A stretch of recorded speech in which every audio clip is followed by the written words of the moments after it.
Welcome to the channel. Thank you everyone for tuning in.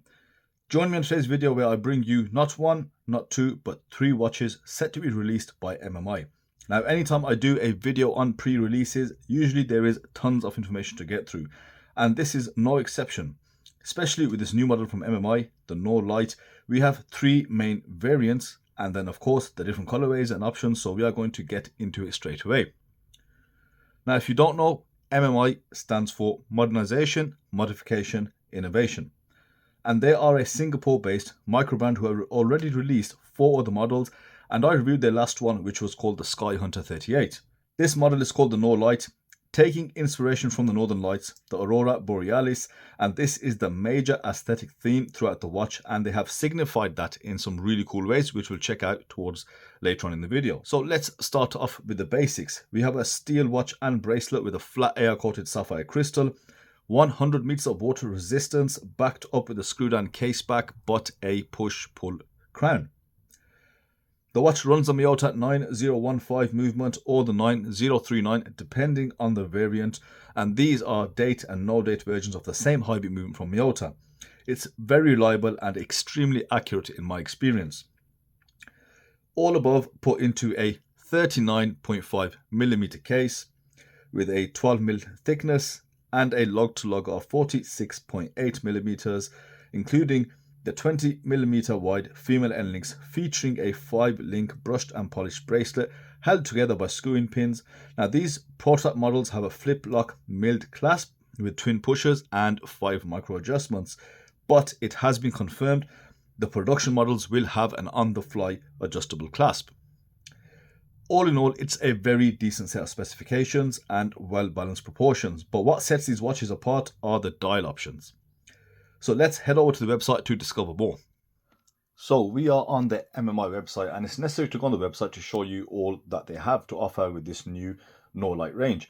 So you've got effectively 3 different variants. You've got this crazy collaboration that they've done with the Awagami factory. Now, myself, like many others, have no knowledge who the Awagami factory are, so we'll cover that just in a very brief detail. But the 3 different variants of these Norlight watches are: you've got the Awagami factory collaboration with the MMI Watches edition, you've also got a Norlight date and a Norlight no date.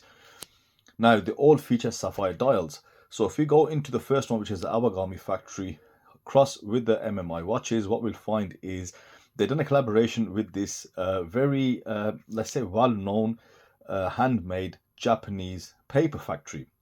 Now, I mean, I suggest you go on the website and check out all the detail, but in a nutshell, this factory's been running since 1945, and they specialize in really premium and handmade Japanese paper, and so MMI collaborated with these guys and they bought us these paper dials. Now, one thing great about a lot of these micro brands, particularly from Singapore, that side of the world, they are able to bring us very exotic and very premium features that you just don't find in, let's say, your high street brands. But if you were to find that, they'd definitely charge you an arm and leg.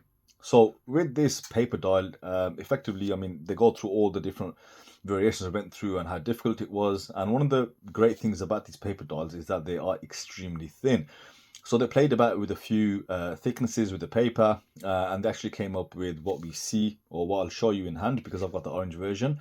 And just to give you an idea of how kind of thin this paper is, I mean, this puts it into really good perspective here, is that, normal inkjet paper typically has a thickness of between 90 to 100 GSM, whereas this extra thin washi paper from the Awagami factory is just coming in at 9 GSM, so about 10 times thinner. And of course, with this paper dial, you get a very unique texture, very unique pattern. And if you go back to some of the older watches that we've seen, maybe from Seiko as well, you've got linen dials, you've got, snowflake dials and paper dials. So I think playing around with different materials of dial is definitely something which microbrands do bring a lot more than your high street brands. Now, with this particular version, you've got 3 different colors. You've got the orange, which I have in hand. You've also got a very dark blue, and you've got this off-white sort of cream color dial. And what I would probably suggest looking at this picture to really appreciate this paper dial, I would opt for the off-white creamy sort of dial, because I think that's when you really see the texturing of the paper. On top of that, you've got a plate of sapphire screw down, which is where you get your applied hour markers and your logo, etc. And on the back of the Awagami factory watch, you've got the emblem printed, and that does also illuminate in the dark. So next one down is called the Norlight date version. So as it states, it's a date version, and it features the unique rotor date display, which we saw on the Turret and the Skyhunter 38. And these are all sapphire dials, and the colors they come in is like a smoky black. You've got a blue, you've got an orange, and you've also got a brown and a purple. But both the brown and purple will be included only if they achieve their stretch goal on the Kickstarter campaign.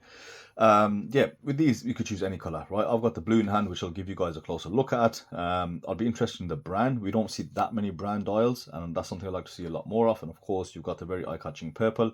But what this features is that date that you see in the center of the watch. We'll get a much better look at this when we go to the watches I have in hand. So then you've got those, and then your last version is the Norlight no date version. And it's worth kind of mentioning here that they've gone with 3 different dials effectively on top of the different color variants. So there's a lot of variation in this. You've got a black with this, you've got a white, and you've also got a blue. Now the beauty with these is you've got a printed Northern Lights sort of picture on these sapphire dials. So when we look at the Lume shot, it's absolutely crazy how it looks. I don't think I've seen anything like this before. You know, we have seen fully Lume dials, but just to see, I mean, you can see these pictures now, but I'll show you how it looks like in real life as well. You can just see that Lume applied in the Aurora Lights sort of pattern. And that is fantastic. That's a lot of value. There's a lot of work on into this. And not only perceived value, actual physical tangible value, which MMI have given us, and which brings us nicely onto the price as well. So effectively the RRP is $489, but depending on where you order this, now there was a bit of a delay for MMI to get these watches out to me, which means in January you only get 28% off the RRP, and if you leave, the longer you leave it, the least you get off basically. So watching this video in Jan, you get 28% off the prices, and let's just convert them to US dollars, and I'll give you an example of what we are looking at. So all the watches are $362 currently, and the full price you can see is around $400. So for $360, you get a really well-made watch, which we'll look into a lot further, and you've got just a bunch of variations. So yeah, let's go back and let's take a closer look at the 3 watches I have. Now let's take a closer look at what is on offer. Let's check out this washi paper dial. This is the orange version, and you get that very fine handmade paper grain on the dial. It's a very fine texture, but you see all the details. Now just knowing the amount of craftsmanship that goes into making this paper dial is amazing, and to bring it in at such a low price point, it's even more unbelievable. This is where many micro brands sometimes bring a lot of art into these mechanical tools that we have. You'll notice there is a piece of sapphire glass placed on top of the paper dial, which holds up printed Arabics and the minute track and the logo and text on the dial. It's very nice and crisp and legible in the printing. The unique thing with these dials is that no 2 will be the same. They will have some slight variations. Then you have some rather large hands. Fully polished with a central chamfer, tapered and filled with the Lume. The handset has a really good proportion. The minute and the seconds hand does touch the minute track, but at arm's length, the handset does look slightly disproportionate to the printed Arabics on the dial. They do seem a little smaller. Now, especially when you get to compare it next to the smoked sapphire versions, you can clearly see the difference. You have printed Lume Arabics on the dial, but they are thicker in comparison and therefore a little more proportionate to the handset and on the dial. And overall, the sapphire dial with the date complication does have slightly better legibility. Now, aside from that, the dial quality is overall really good. The smoked sapphire gives a great balance between a sort of skeleton movement, but not 100%, because that is a very acquired taste. You also have the rotor date function at the center of the dial. The date is highlighted by a reddish orange square of Lume designed to highlight the date. The handset is the same across all variants, and the only thing I can point out is the difference in size on the printed Arabics and the markings. I must say I do prefer the visuals that you get on the sapphire dial with the date version. Now let's check out the Lume. This is the party piece. The no date, no light stands out in this lineup. The stunning pattern is just so detailed and bright. You can see all the crisp details of the image on the dial. Really, it's something fantastic to look at. You also have 2 versions, a C3 loomed Aurora pattern and this BGW9. They also have loomed the back of the watches. Absolutely pointless, but it's definitely a little bonus, as is the loomed crown signature. So no complaints from me. but I'm massively impressed on how crisp these details are and how well the Lume is holding up.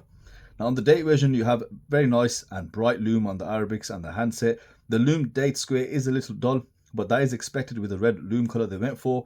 The Lume on the handset is a little brighter than the Lume on the Arabics, but both are perfectly legible. But for me, the star has to be the Norlight, as it's definitely stolen the light here. Moving on, the case is a pretty standard shape. You have sloped, polished bezel with polished sides, and shifting over to the lugs, you have a polished bevel edge which splits that transition from the polishing on the sides to the vertical brushing on the lugs. It's very fine brushing. It also makes the lugs appear slimmer than they are, really bringing into focus the dial and also showing great definition to the case. The case back, as you saw, does feature some Lume images and has your standard specifications as well as the numbers. I think you have 50 pieces of each variant available, which is numbered out on the case back. The case is nice enough.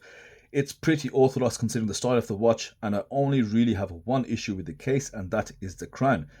For what is near enough a 40mm watch, you can't use crowns smaller than, let's say, 6mm. This is 5.5 and it does need to be slightly bigger to just feel right. It feels way too small, and due to it being a push-pull crown, you do need to wind it while it is pressed in, and it just feels a little awkward. You definitely need more diameter on this crown. The bracelet is okay too, well balanced. The outer links have the same vertical brushing as what we find on the lugs.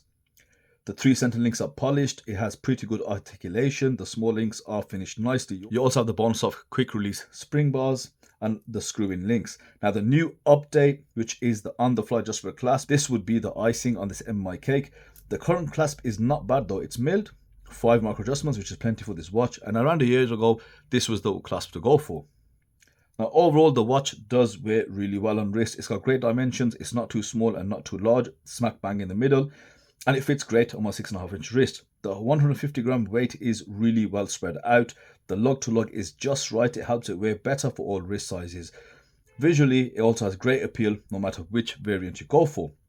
Now I will say, if you wanted the paper dial, I'd go for the white and cream for that classic look. And the date version, I think all the colors will look great. And the Lume dial version, the blue looks a bit more appealing than the white, so does slightly have better legibility.